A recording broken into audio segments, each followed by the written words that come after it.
Welcome back to the channel, guys and girls. Today we're going to be talking about the O241 Tactical Load Bearing Chest Rig. So, load bearing means, naturally, you can hold more ammo, you can hold more medical, you can hold more supplies. Short, sweet, simple definition of load bearing. Now, that being said, up front we have 4 pouches, which are triple cell, which means you hold 3 mags in each one. And also, triple cell mag pouches can hold a 12-ounce Nalgene bottle perfectly. So you got your water. And it can also hold 3 40-round mags. Now granted, it does not pop in the sockets here, but that's what Velcro is for. And I can assure you it was very much secure, because when I ran it yesterday, it gave me no issue. But on the sides here, both left and right, you have admin pouches here and here, which can be used for medical. You have 2 dangler pouches. Not necessarily pouches, but dangler straps, if you would, which I use to put 2 tourniquets on. And a waterproof map pouch for your admin. You know, your Ride the Rain maps, you know, stuff like P-March P cards, TCCC cards. And outside of running it for about 4.5 to 5 hours yesterday, the only 2 things I had a problem with really was no shoulder padding.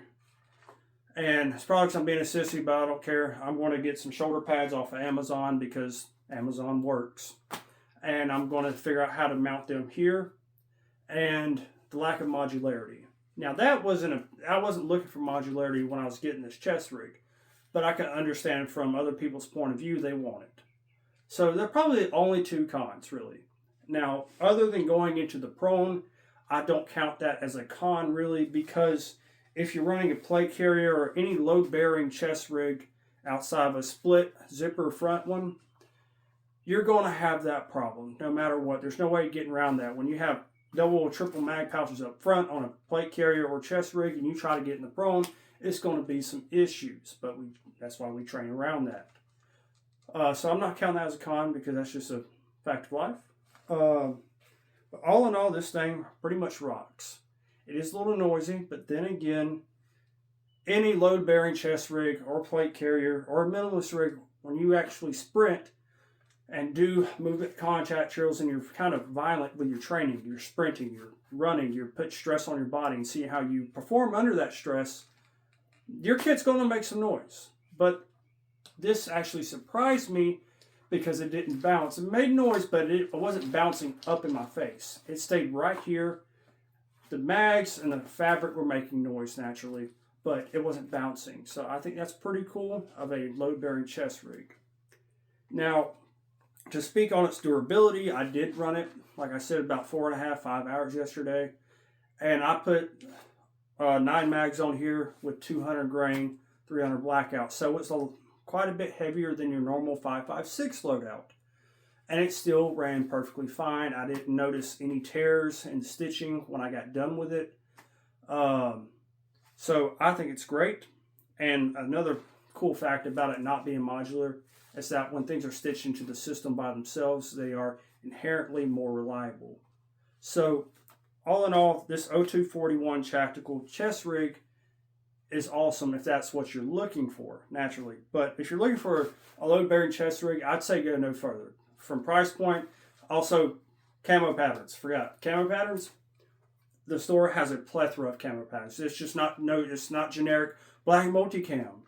Oh, multicam. It's not generic. You have this is the desert frog skin. He has jungle frog skin.